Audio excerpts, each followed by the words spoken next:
الحمد لله نحمده ونستعينه ونستغفره ونعوذ بالله من شرور أنفسنا ومن سيئات أعمالنا من يهده الله فلا مضل له ومن يضلل فلا هادي له وأشهد أن لا إله إلا الله وحده لا شريك له وأشهد أن محمدًا عبده ورسوله يا أيها الذين آمنوا اتقوا الله حق تقاته ولا تموتن إلا وأنتم مسلمون يا أيها الناس اتقوا ربكم الذي خلقكم من نفس واحدة وخلق منها زوجها وبث منهما رجالا كثيرا ونساء واتقوا الله الذي تساءلون به والأرحام إن الله كان عليكم رقيبا يا أيها الذين آمنوا اتقوا الله وقولوا قولا سديدا يصلح لكم أعمالكم ويغفر لكم ذنوبكم ومن يطع الله ورسوله فقد فاز فوزا عظيما أما بعد فإن أصدق الحديث كتاب الله وخير الهدي هدي محمد صلى الله عليه وسلم وشر الأمور محدثاتها وكل محدثة بدعة وكل بدعة ضلالة وكل ضلالة في النار اللهم صل على محمد وعلى آل محمد كما صليت على إبراهيم وعلى آل إبراهيم إنك حميد مجيد اللهم بارك على محمد وعلى آل محمد كما باركت على إبراهيم وعلى آل إبراهيم إنك حميد مجيد أما بعد فأعوذ بالله السميع العليم من الشيطان الرجيم فإن آمنوا بمثل ما آمنتم به فقد اهتدوا پھر اگر وہ اس جیسی چیز پر ایمان لائیں جس پر آپ لوگ ایمان لائے ہو تو یقیناً وہ ہدایت پا جائیں گے۔ تمام قسم کی تعریفیں اس اللہ وحدہ لا شریک لہ کی ذات کے لیے خاص ہیں جو تمام جہانوں کا پالنے والا ہے۔ بے شمار اللہ تعداد انگنت درود و سلام میرے اور آپ کے پیارے نبی اور پیارے رسول ہمارے پیر و مرشد حضرت محمد الرسول اللہ صلی اللہ علیہ وآلہ وسلم کی ذات بابرکات پر۔ محترم سامعین، آج کا خطبہ جمعہ دوسرے خلیفہ نبی کے بعد امت میں جن کا دوسرا نمبر ہے، میری مراد حضرت عمر فاروق رضی اللہ تعالی عنہ کے فضائل اور ان کی شہادت کا دن۔ آج ویسے بھی 26 ذو الحجہ ہے اور 26 ذو الحجہ کو ان کی شہادت ہوئی۔ یہ ذو الحجہ وہ مہینہ ہے جس کے اندر ہمارے دو بڑے خلیفہ جن کی شہادت ہوئی۔ 18 ذو الحجہ حضرت عثمان بن عفان رضی اللہ تعالیٰ عنہ اور 26 ذو الحجہ حضرت عمر فاروق رضی اللہ تعالیٰ عنہ کی شہادت۔ صحابہ کرام کے بے شمار طرح کے فضائل اور بے شمار طرح کے ان کے اندر خوبیاں ہیں، مگر حضرت عمر فاروق رضی اللہ تعالیٰ عنہ بے شمار صلاحیتوں کے وہ مالک، اگر فتوحات دیکھی جائیں تو 22 لاکھ مربع میل تک ان کی فتوحات کا سلسلہ چلتا ہے۔ نظام حکومت دیکھا جائے تو تاریخ نے ان جیسا کوئی نظام حکومت نہیں دیکھا۔ مساوات اور عدل و انصاف کا طریقہ دیکھا جائے تو ایسی مساوات اور عدل و انصاف قائم کیا کہ باہر سے آنے والا جب خلیفہ ثانی کو تلاش کرنے کے لیے مدینہ کی گلیوں کا چکر لگاتا ہے، کہیں نظر نہیں آتے، اور باہر نکلتے ہیں مدینہ سے ایک کھلی زمین پر، کھیتوں والی زمین پر، ننگی زمین پر ایک درخت کے سائے کے نیچے ہی لیٹ کے سوئے ہوئے ہیں اور سر کے نیچے کچی اینٹ رکھی ہوئی ہے۔ اور جب پتا چلا کہ یہ مسلمانوں کا خلیفہ ہے تو کہتا ہے کہ عدل تھا، تو نے عدل کیا اور آج آرام سے سویا ہوا ہے۔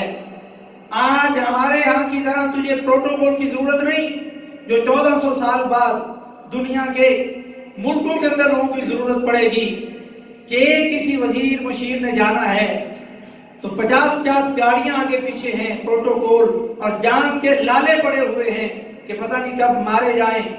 عدل انصاف ایسا قائم کیا کہ کسی کی جرت نہیں، کسی پروٹوکول کی ضرورت نہیں، اور کھلے عام ایک زمین کے نیچے ہی بغیر کچھ بچھائے لیٹے ہوئے ہیں، ایسی سادگی ہے۔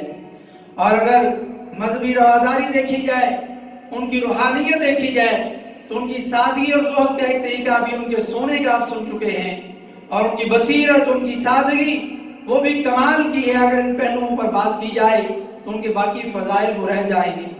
خلافت راشدہ کو دیکھا جائے تو خلافت راشدہ کے ایسے بے تاج بادشاہ رہے، حکمران رہے، خلیفہ رہے، اور اسلامی تاریخ کی یہ اولوالعزم عبقری شخصیت جو ہر فن مولا تھے، اور یہ سسر رسول ہیں جس کو خسر رسول کہا جاتا ہے صلی اللہ علیہ وآلہ وسلم۔ نبی صلی اللہ علیہ وسلم کے یہ 4 دوست، پہلے جو 2 دوست ہیں ابو بکر عمر، یہ آپ کے سسر ہیں، یعنی نبی صلی اللہ علیہ وسلم کے گھر ان دونوں کی بیٹیاں ہیں۔ گویا کہ اس رشتے کے لحاظ سے دیکھا جائے تو یہ دونوں نبی سے کچھ بڑے لگتے ہیں کیونکہ باپ کی حیثیت بنتی ہے، لیکن اگر دینی لحاظ سے دیکھا جائے تو پھر نبی کا مقام تو سب سے زیادہ ہے۔ تو یہ دونوں کی بیٹیاں، حضرت ابو بکر کی بیٹی نبی کے گھر میں ہے حضرت عائشہ رضی اللہ تعالیٰ عنہ، اور حضرت عمر فاروق رضی اللہ تعالیٰ عنہ کی صاحبزادی حضرت حفصہ رضی اللہ تعالیٰ عنہ، یہ 2 ان صحابیوں کی 2 بیٹیاں نبی کے گھر میں، تو یہ رشتہ ان کا ہے۔ اور تیسرے خلیفہ حضرت عثمان رضی اللہ تعالیٰ عنہ اور حضرت علی رضی اللہ تعالیٰ عنہ، ان دونوں کے گھر میں نبی کی بیٹیاں ہیں۔ حضرت عثمان کے گھر میں 2 بیٹیاں، اور حضرت علی رضی اللہ تعالیٰ عنہ کے گھر میں 1 بیٹی۔ تو ان 4 یاروں کا جو قصہ ہے اگر رشتہ داری کے لحاظ سے دیکھا جائے تو پہلے 2 وہ نبی کے سسر ہیں اور دوسرے 2 نبی کے داماد ہیں۔ حضرت عمر فاروق رضی اللہ تعالیٰ عنہ کی جو ایمان کی گواہی ہے، آج تو لوگ ان کو نعوذ باللہ مومن بھی نہیں مانتے، ایسے بھی ہیں، اور وہ اپنے آپ کو مسلمان کہنے والے ہیں نعوذ باللہ، بلکہ ان پر لعن طعن کرنا ان کے لحاظ سے ان کے ایمان کا حصہ ہے، نعوذ باللہ من ذالک۔ لیکن ہمارا چونکہ طریقہ کار وہ دلیل اور پروف کے ساتھ ہے کہ دلیل یا وہ رب کے قرآن سے ہو یا پیغمبر کائنات کی صحیح حدیث سے ہو، یہ صحیح بخاری کے اندر پیارے نبی صلی اللہ علیہ وسلم کی زبان اقدس سے ان کے ایمان کی گواہی۔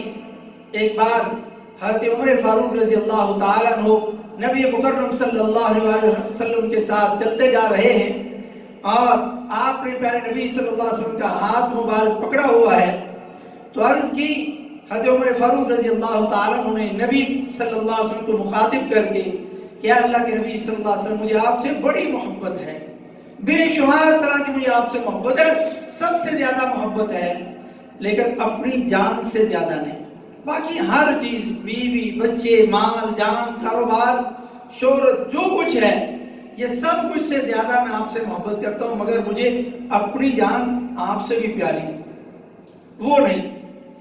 سچے لوگ تھے جو بات دل میں ہوتی تھی وہی زبان پر، یہ نہیں کہ ہماری طرح نعرے مارے جائیں، اوپر سے میں آپ کے ساتھ ہوں مگر اندر سے میں آپ کی جڑیں کاٹ رہا ہوں، یہ طریقہ منافقت والا نہیں۔ سچے اور سچے اور کھرے لوگ، جو دل میں بات ہے وہی زبان پر، کہ سب سے زیادہ محبت ہے مگر اپنی جان سے زیادہ نہیں۔ تو آپ صلی اللہ علیہ وسلم نے ارشاد فرمایا اللہ نہیں، ایسا نہیں، والذی نفسی بیدہ، قسم ہے اس ذات کی جس ہاتھ میں محمد کی جان ہے، حتی اکون احب الیک من نفسک، جب تک تو اپنی جان سے بھی زیادہ مجھے محبوب نہ مان لے، جان سے بھی زیادہ مجھ سے محبت نہ کرنے لگے، تو تب تک آپ ایمان والے نہیں۔ حضرت عمر فاروق رضی اللہ تعالی عنہ نے لمحہ بھر کے لیے سوچا کہ کیا جان سے بھی زیادہ عزیز کرنا پڑے تو میرا ایمان مکمل ہو سکتا ہے؟ فقال له عمر، تو حضرت عمر رضی اللہ تعالی عنہ نے پیارے نبی صلی اللہ علیہ وآلہ وسلم کو مخاطب کر کے فرمایا فَإِنَّهُ الْآن، کہ اللہ کے نبی صلی اللہ علیہ وسلم اب میں اپنی جان سے بھی زیادہ آپ سے محبت کرتا ہوں۔ یہ کیوں؟ تاکہ میرا ایمان جو پہلے کمی تھی وہ پورا ہو جائے، ایمان مکمل ہو جائے۔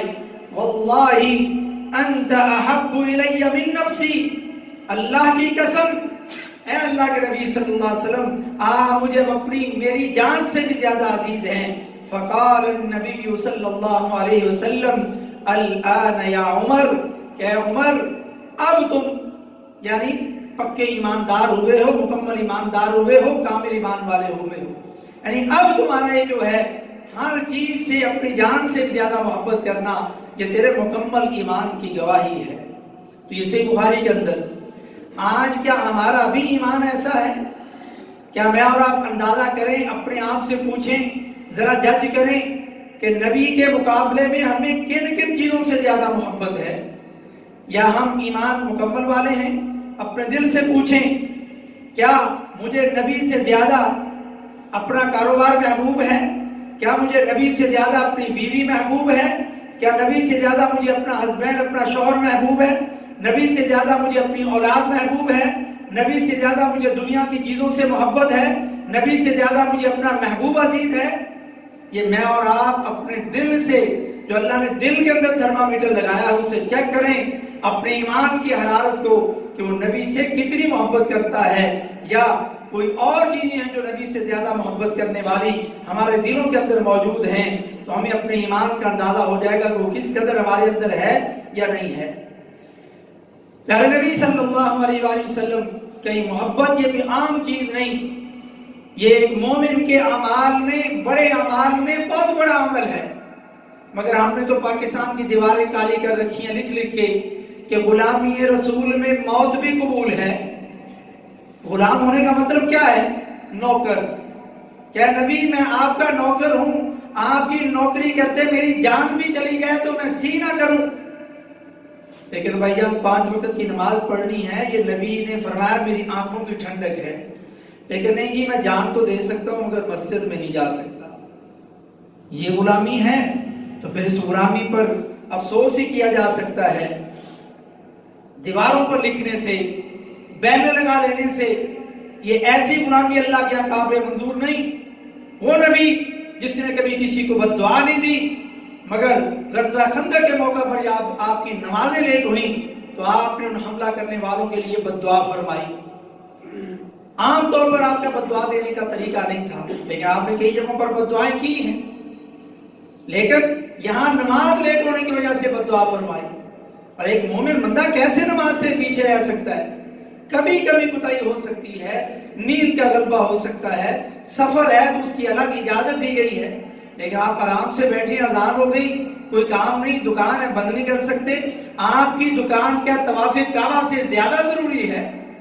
نماز تو وہ عمل ہے کہ طواف کعبہ بھی رک جاتا ہے، لیکن تراویح ہو رہی، طواف کعبہ نہیں رکتا، اور دیگر عبادات ہو رہی، خطبہ جمعہ ہو رہا ہے، طواف کعبہ نہیں رکتا، کیونکہ جمعہ سب پہ فرض نہیں ہے۔ بہت سارے ایسے ہیں جو مسافر ہیں، ان پر جمعہ فرض نہیں، مگر انہیں عمرہ کرنا اور چلے جانا، وہ نہیں بھی جمعہ پڑھے ان پر ضروری نہیں ہے۔ طواف چل رہا ہے جمعہ کے وقت بھی، تراویح کے وقت بھی،